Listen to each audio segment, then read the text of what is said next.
Hola, ¿qué tal? Bienvenidos al debate de Fundación Libertad y Desarrollo.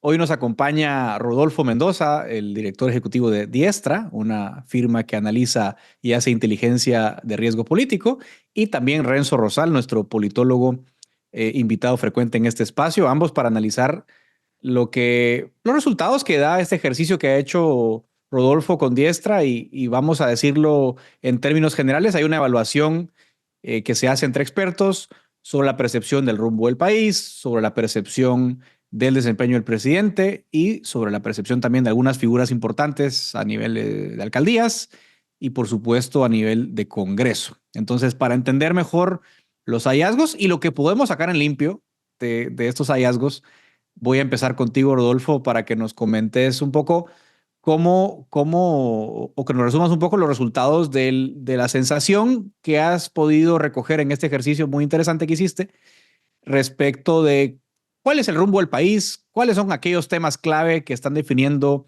estos 10, 11 meses de gestión del gobierno de Arévalo. Bienvenido, Rodolfo. Muchas gracias, Edgar. Y como bien has dicho, lo que nosotros hacemos es un diagnóstico de percepciones. No es una encuesta. La mayor diferencia es que la encuesta busca una representatividad a nivel nacional y es un estudio cuantitativo. En nuestro caso, nosotros lo que hacemos es un estudio cualitativo. Lo que buscamos, como bien dices, es la opinión o la sensación que existe dentro de lo que nosotros denominamos los líderes de opinión, aquellos que son miembros de la academia, de los medios, que son analistas o consultores o miembros de la comunidad internacional, que ellos nos digan qué están sintiendo. Y las respuestas que hemos obtenido específicamente en el caso del rumbo del país es que aproximadamente la mitad de ellos nos dicen que pues, el rumbo no va por buen camino, y aproximadamente una tercera parte nos está diciendo que sí va por un buen camino. Es decir, hay un poco menos de optimismo que de pesimismo.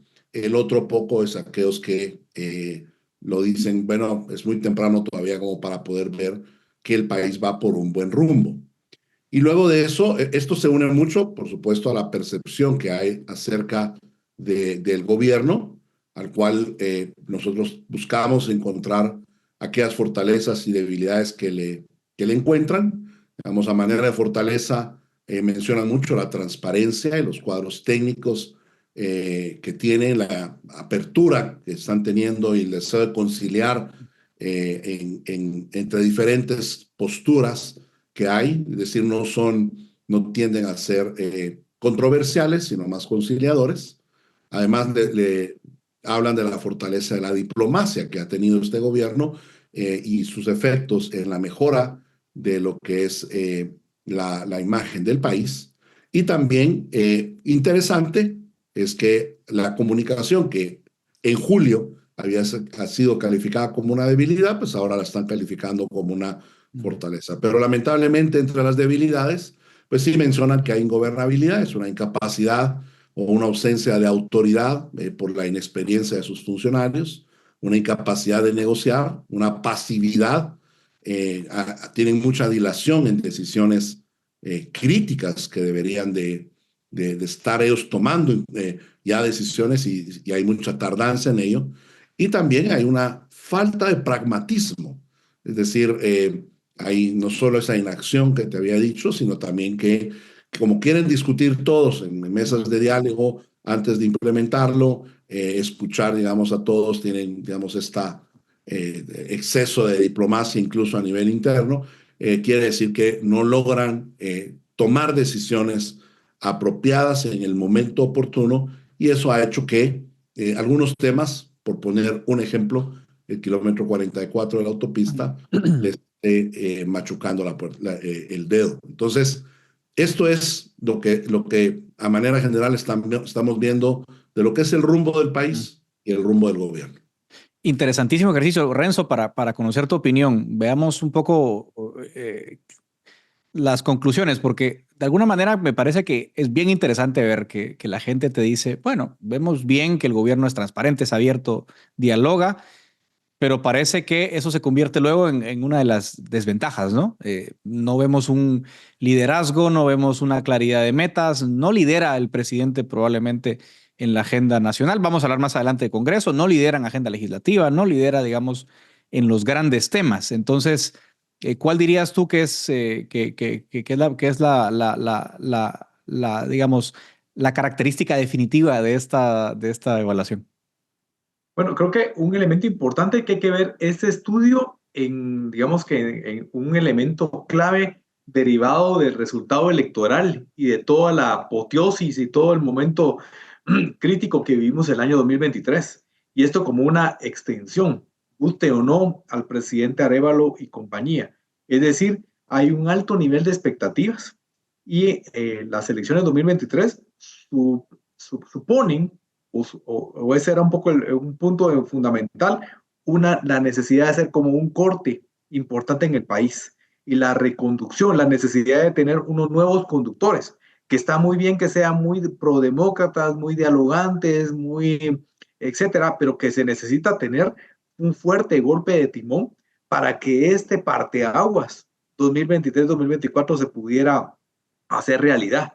Hoy lo que nos dice este estudio de percepciones, muy importante, es que esta noción no ha llegado. Es decir, lo importante del estudio es que se está haciendo a 9 meses, 9, 10 meses del inicio de la gestión y durante casi que el primer año esto no es notorio. Es decir, toda esa suerte y reitero, de expectativas, de deseo ciudadano, además de la defensa de las elecciones, del resultado electoral, etcétera, no ha tenido un traductor. Bernardo Arévalo y el gobierno de la República no han sido suficientemente el traductor de poder decir, bueno, la orientación, no solo la orientación, digámosle, conceptual o en la narrativa, sino en términos concretos, en hechos políticos, porque la política no son solo deseos, sino son fundamentalmente de resultados.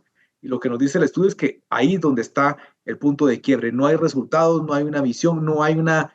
Al principio de esta gestión se decía, tenemos un presidente prodemócrata, qué bueno, que conoces del Estado, qué bueno, pero si no se nota, si no hay derivados de esto, eso yo diría que este es un fuerte llamado de atención a la necesidad de una reconducción de la visión no solo estratégica, sino operativa del gobierno de la República.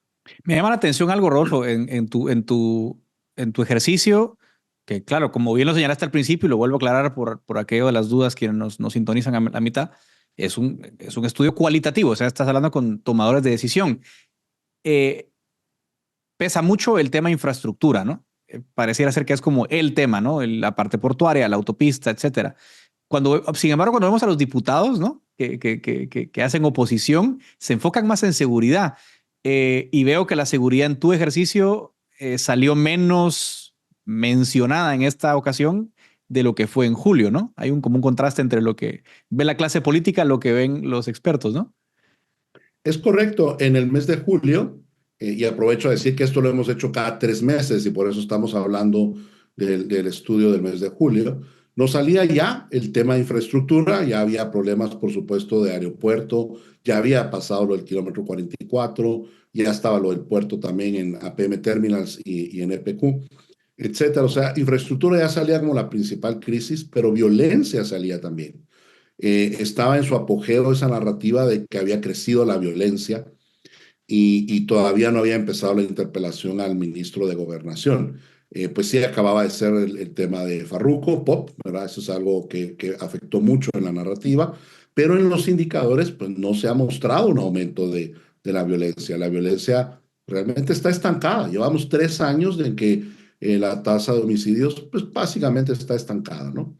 Eso ya no sale ahora. Pareciera que esa narrativa empieza a diluirse entre los líderes de opinión, que son los más informados, son las personas que día a día están enteradas de lo que sucede en el país. Entonces, esa narrativa se empieza a diluir más y se diluyen otras, como la falta de comunicación. Se ha ido diluido, ¿sabes qué? También el enfrentamiento Arévalo-Consuelo Porras. Pero se ha intensificado el tema de infraestructura. Y creo que la diferencia es que en julio era reciente todavía el tema del kilómetro 44, hoy ya pasaron 3 meses más y las soluciones todavía parece no verse muy claro cuándo esto va a estar. Entonces vemos que por lo menos 2/3 partes de todos los que han respondido a esto nos han dicho, esa es la crisis más profunda y más intensa. Entonces, vamos a decir que lo que tenemos ahora es menos cantidad de menciones de crisis, ¿sí? O sea, menos en cantidad, pero en mayor grado y en mayor intensidad. Creo que eso es lo que se está viendo en este momento al hablar de las crisis que enfrenta el país. A nivel de percepciones, Renzo, ¿tú ves que la infraestructura o la seguridad pesan más? Si fueras tú, digamos, alguien que está tomando decisiones del Ejecutivo, ¿cómo verías esta evaluación y cómo verías, por ejemplo, el tema de seguridad, como lo está planteando la narrativa? Aquí no estoy hablando tanto de datos, ¿no? Me interesa más hablar de percepciones, que es un poco el ejercicio que estamos haciendo. Yo creo que el kilómetro 44 se ha convertido en el epicentro en donde se reflejan, creo que, dos elementos importantes.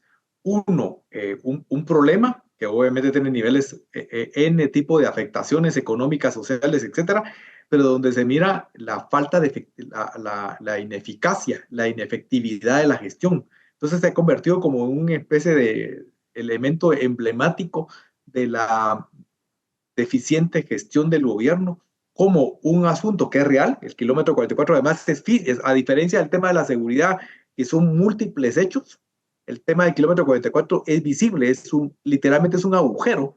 Y entonces es decir, bueno, ¿cómo este asunto no se ha podido resolver?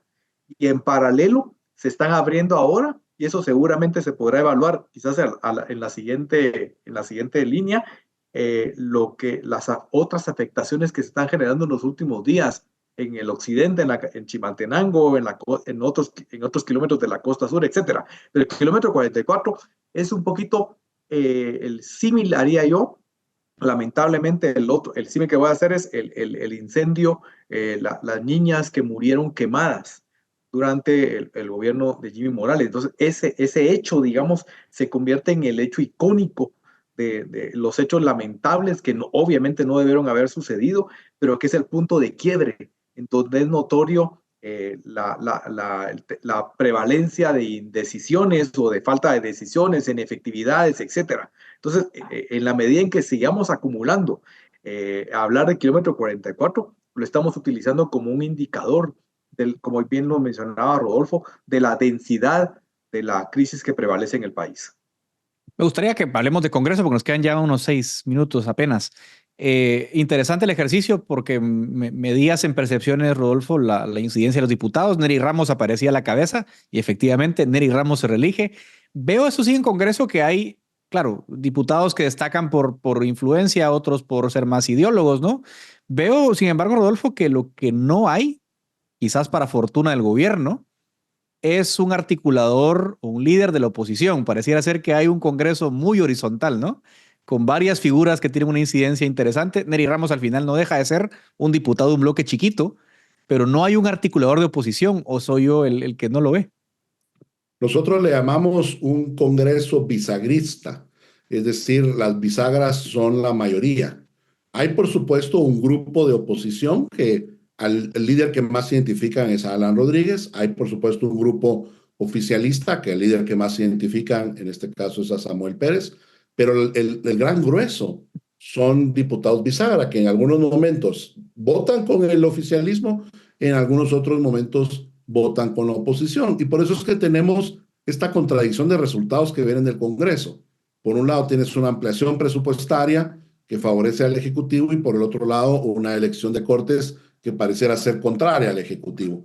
Y entonces es mucha la votación acerca de los intereses. Y lo que nos sale en este ejercicio es también bastante interesante, es conocer cómo cada diputado es percibido por aquellos que los conocen, aquellos que incluso los cubren o comentan acerca de ellos. Y lo que nos llama la atención, por ejemplo, es que diputados con una alta incidencia a lo interno del Congreso, como Nery Ramos, como Adín Maldonado, como Alan Rodríguez, no necesariamente son los diputados que más están trabajando en el día a día en la fiscalización o en el empuje de ciertas iniciativas. Por el contrario, diputados que sí son percibidos como que trabajan por empujar iniciativas o fiscalizar.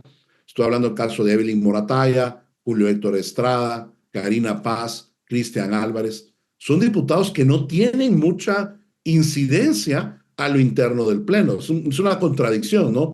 Pareciera que la incidencia no va de la mano entonces de ese trabajo arduo que tienen. Y lo otro interesante es que, bueno, medimos aquellos que son percibidos, nosotros le poníamos como ideólogos, es decir, aquellos que tienen principios determinados y que los defienden. En este caso nos sale en primer lugar Sonia Gutiérrez de WINAC, creo que todos podemos coincidir en ello. Álvaro Arzú también, que tiene unos principios definidos y que ha sido como el gran defensor del conservadurismo a lo interno del Congreso. Sandra Jovel también, que se ha posicionado ahí. Y Samuel Pérez, que por supuesto es como el gran referente de los progresistas. Pero ninguno de ellos son de los principales referentes, ni de los protagonistas, ni de los que inciden.